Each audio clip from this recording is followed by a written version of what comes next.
على رسوله الكريم أما بعد فأعوذ بالله من الشيطان الرجيم بسم الله الرحمن الرحيم لا يؤاخذكم الله باللغو في أيمانكم ولكن يؤاخذكم بما عقدتم الأيمان فكفارته إطعام 10 مساكين من أوسط ما تطعمون أهليكم أو كسوتهم أو تحرير رقبة فمن لم يجد فصيام 3 أيام ذلك كفارة أيمانكم إذا حلفتم واحفظوا أيمانكم كذلك يبين الله لكم آياته لعلكم تشكرون۔ اللہ تبارک و تعالی اپنے کلام عظیم میں ارشاد فرما رہا ہے کہ جو تمہارے منہ سے لغویات کے طور پر قسمیں نکل جاتی ہیں، بات بات پر جو قسمیں کھا لیتے ہو، ان کی اللہ تعالیٰ پکڑ نہیں فرماتا ہے۔ ہاں، جو قسم تم دل کے ارادے کے ساتھ مضبوطی کے ساتھ کسی بات پر کھاتے ہو اور پھر اس قسم کو پورا نہیں کرتے تو اللہ تعالیٰ اس پر تمہاری پکڑ فرماتا ہے۔ اگر تم نے قسم کھا کر توڑ دی تو اس قسم کا کفارہ یہ ہے کہ تم 10 مسکینوں کو ایسا کھانا کھلاؤ جو اپنے گھر والوں کو کھانا کھلاتے ہو، دونوں وقت ان کو 10 کو صبح اور 10 کو شام۔ یا اگر تم ان کو کپڑے پہنا سکتے ہو تو 10 مسکینوں کو کپڑے پہننے کے لیے دے دو، اور اگر تمہارے اندر طاقت ہو غلام آزاد کرنے کی تو غلام آزاد کر دو، اور اگر نہ کھانا کھلا سکو، نہ کپڑے پہنا سکو، نہ غلام آزاد کر سکو تو پھر 3 دن کے لگاتار روزے رکھ لو۔ یہ تمہاری قسموں کے کفارے کی صورتیں ہیں۔ جب بھی تم قسم کھاؤ تو اپنی قسموں کی حفاظت کرو۔ اللہ تعالیٰ تمہارے سامنے اپنی نشانیاں بیان فرما دیتا ہے تاکہ تم اس کے شکر گزار بنو۔ اللہ تبارک و تعالیٰ نے جب ہمیں انسان بنایا ہے اور ہماری زندگی میں بہت ساری صورتیں درپیش آتی ہیں تو کبھی کبھی کسی کی زندگی میں ایسے واقعات بھی پیش آ جاتے ہیں کہ اسے قسم کھا کے اپنی بات کو مضبوط کرنا پڑتا ہے۔ کبھی کوئی شخص جھوٹا دعویٰ کسی کے اوپر کر دیتا ہے کہ تمہارے اوپر اتنے روپے میرے آ رہے ہیں، یا جس مکان میں تم رہ رہے ہو یہ میرا ہے، یا یہ دکان میری ہے، یا سچا دعویٰ کرے، جو بھی کرے تو اس کا بھی قانون یہ ہے کہ جس نے دعویٰ کیا ہے وہ تو ثبوت پیش کرے، کاغذات ہوں، اس کے اوپر گواہوں کے دستخط ہوں، دکھا دے کہ دیکھو صاحب یہ میرے نام رجسٹری ہے، یہ نام ہے فلاں صاحب کی پہلے ملکیت تھی اور ان گواہوں کی موجودگی میں یہ چیز میں نے خرید لی ہے۔ یا پھر ویسے ہی 2 آدمی ایماندار، شریعت مطہرہ کے پابند، وہ دونوں آدمی جا کر عدالت میں گواہی دے دیں، یا جس کے سامنے بھی گفتگو ہو رہی ہے، مقدمہ پیش ہو رہا ہے، اس کے سامنے وہ گواہی دے دیں کہ ہاں یہی اس کا مالک، تب تو ثبوت ہو گیا، چیز اس کی ہو جائے گی۔ اور اگر وہ گواہ پیش نہیں کرا، کاغذات پیش نہیں کر سکا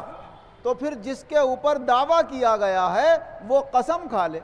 اللہ کی قسم کھائے یا قرآن کی، قرآن بھی اللہ کی صفت ہے تو وہ اللہ کی یا قرآن کی قسم کھا کر یہ کہہ سکتا ہے کہ ان کا دعویٰ غلط ہے، یہ چیز میری ملکیت۔ اور اگر وہ قسم کھانے سے انکار کر دیتا ہے تو چیز اس کی ہو جائے گی جس نے دعویٰ کیا ہے، اگرچہ ثبوت بھی پیش نہ کر سکے۔ بھائی وہ ثبوت تو پیش نہیں کر سکا، لیکن تم قسم کیوں نہیں کھا رہے ہو جب تمہاری چیز ہے تو؟ جب تمہاری چیز ہے تو قسم کھا سکتے ہو، اس میں کوئی حرج کی بات نہیں۔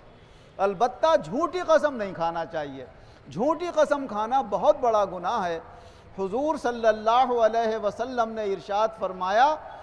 کہ جھوٹی قسم کھانا یہ بڑے گناہوں میں شمار کیا جاتا ہے۔ اور ایک قسم وہ ہوتی ہے کہ قسم خدا کی ڈنڈا مار دوں گا، قسم خدا کی اینٹا مار دوں گا، قسم خدا کی ایسا کر دوں گا، تکیہ کلام ہوتا ہے کچھ لوگوں کا۔ تو اللہ تعالیٰ نے فرمایا یہ تمہاری زبان سے نکلے ہوئی بے ادبی کی تو باتیں ہیں، مگر اس پہ کوئی گناہ وغیرہ نہیں ہے، اللہ کے یہاں کوئی پکڑ نہیں ہے اس کی، پھر بھی تمہیں ان باتوں سے باز رہنا چاہیے۔ اور کبھی ایسا بھی ہو جاتا ہے کہ غصے میں آ کر آدمی ایسی بات کی قسم کھا لیتا ہے کہ اگر اپنی قسم کے اوپر قائم رہتا ہے تو کوئی گناہ ہو رہا ہے اس سے، یا کوئی نقصان پہنچ رہا ہے اسے، قسم کو توڑ دیتا ہے تو اس گناہ سے بچ جاتا ہے یا کسی نقصان سے بچ جاتا ہے۔ جیسے کہ کوئی شخص قسم کھا لیتا ہے اپنے کسی رشتہ دار سے ناراض ہو کر، اپنے بھائی وغیرہ سے ناراض ہو کر کہ خدا کی قسم میں تجھ سے کبھی بات نہیں کروں گا، میں نے پکا ارادہ کر لیا، تیرے یہاں آؤں گا جاؤں گا نہیں، یا تیری کبھی مدد نہیں کروں گا۔ اب مدد کرنا اپنے بھائی کی، سگا بھائی ہے تو بہت ہی اہم بات ہے، رشتہ داری کا حق ہے، آنا جانا رشتے کو باقی رکھنا بہت ضروری ہے۔ حضور صلی اللہ علیہ وسلم نے ارشاد فرمایا جو رشتے کو جوڑ کر رکھتے ہیں میں ان کو جوڑ کر رکھتا ہوں، اور جو رشتوں کو توڑ دیتے ہیں میں ان کو توڑ دیتا ہوں۔ تو رشتے کو باقی رکھنا ہے، اور ہم قسم یہ کھا چکے کہ ہم رشتہ نہیں رکھیں گے اس سے۔ تو ایسے مسائل جب حضور صلی اللہ علیہ وسلم کے پاس آتے تھے تو آپ ارشاد فرماتے تھے بھائی اپنی قسم کا کفارہ دے دو، لیکن غریب کی اگر مدد کرنا ہے تو مدد کرو، رشتہ داروں سے تعلق رکھنا ہے تو تعلق رکھو۔ ایک مرتبہ حضور نبی اکرم صلی اللہ علیہ وسلم کے ایک صحابی ہیں حضرت عوف بن مالک رضی اللہ عنہ، وہ فرماتے ہیں کہ میرے والد نے حضور صلی اللہ علیہ وسلم کی خدمت میں حاضر ہو کر یہ عرض کیا یا رسول اللہ میرا ایک سگا بھائی ہے، جب بھی اسے کوئی ضرورت ہوتی ہے مجھ سے مانگنے آتا ہے، میں اس کی مدد کر دیتا ہوں، رشتہ داری کو جوڑ کر رکھنے کی کوشش کرتا ہوں، لیکن جب مجھے کبھی ضرورت پڑتی ہے میں اس سے کچھ مانگتا ہوں تو مجھے نہیں دیتا، مجھ سے رشتہ داری کا وہ حق ادا نہیں کرتا۔ اب اگر کبھی اسے ضرورت پڑی اور میرے پاس آئے گا تو میں نے بھی قسم کھا لی ہے کہ اس کی مدد نہیں کروں گا اور اس سے رشتے کو باقی نہیں رکھوں گا۔ تو حضور صلی اللہ علیہ وسلم نے ارشاد فرمایا اپنی قسم کا کفارہ دے دو، قسم توڑ دو۔ بھائی کے ساتھ رشتہ رکھنا یہ نیک کام ہے، نیک کام سے ہٹنے کی قسم نہیں کھانا چاہیے، اپنے رشتے کو باقی رکھنا، اس کی وقت پر مدد کرنا یہ بہت ثواب کا کام ہے، اور ثواب کے کام سے ہٹنے کی آپ قسم کھا رہے ہیں یہ پسند نہیں ہے۔ لہٰذا ایسے موقع پر اگر کوئی قسم کھائی ہے تو اسے قسم کو توڑ دو اور اس کا کفارہ ادا کر دو، اور ایسی قسمیں مت کھاؤ، ایسی چیزوں کی نظریں مت مانو کہ جو اللہ کو پسند نہیں، اللہ کے رسول کو پسند نہیں، صرف نام و نمود کے لیے ہو رہا ہے۔ ایک مرتبہ حضور نبی اکرم صلی اللہ علیہ وسلم جمعہ کا خطبہ دے رہے ہیں، اب خطبے کے وقت ظاہر ہے سارے نمازی بیٹھے ہوتے ہیں، خطبہ سنتے ہوتے ہیں، ایک کھڑے ہوئے ہیں بیٹھتے ہی نہیں۔ حضور صلی اللہ علیہ وسلم نے فرمایا بھائی ان کو کیا ہو گیا، یہ کہ کھڑے ہوئے کیوں ہیں، بیٹھتے کیوں نہیں؟ کہا یا رسول اللہ یہ فلاں شخص ہیں اور انہوں نے یہ نظر مانی ہے کہ یہ کبھی بیٹھا نہیں کریں گے، ہمیشہ کھڑے رہا کریں گے، کبھی سائے میں نہیں جائیں گے، ہمیشہ کھلے میں رہا کریں گے، کسی سے بات نہیں کیا کریں گے، ہمیشہ خاموش رہا کریں گے، اور روزانہ روزہ رکھا کریں گے۔ تو حضور صلی اللہ علیہ وسلم نے ارشاد فرمایا ان سے کہو کہ یہ بیٹھیں بھی، سائے میں بھی جائیں، اور جس سے بات کرنے کی ہے اس سے بات بھی کریں۔ ہاں روزہ ایک نیک کام ہے، اگر اس کی نظر پوری کرنا چاہیں تو کر سکتے ہیں، روزہ یہ رکھ لیں، باقی یہ 3 کام کی جو انہوں نے نظر مانی ہے اس نظر کو ہرگز پورا نہ کریں اور قسم کا کفارہ ادا کریں۔ تو اس طرح سے اگر کوئی شخص ایسے کام کرتا ہے کہ بلا وجہ اپنے آپ کو تھکا رہا ہے، ایک مرتبہ حضور صلی اللہ علیہ وسلم نے دیکھا کہ ایک شخص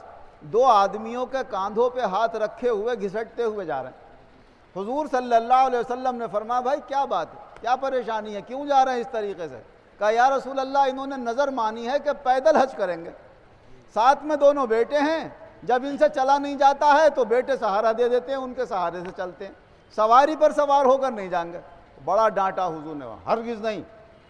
ایسی نظریں کیوں مانتے ہو کہ جو اللہ تم سے نہیں کہتا، اللہ کے رسول نہیں کہتے، اپنی طرف سے نظر مان لی کہ صاحب پیدل حج کریں گے، ہمت ہے تو کرو، نہیں ہمت ہے تو سواری پر بیٹھو،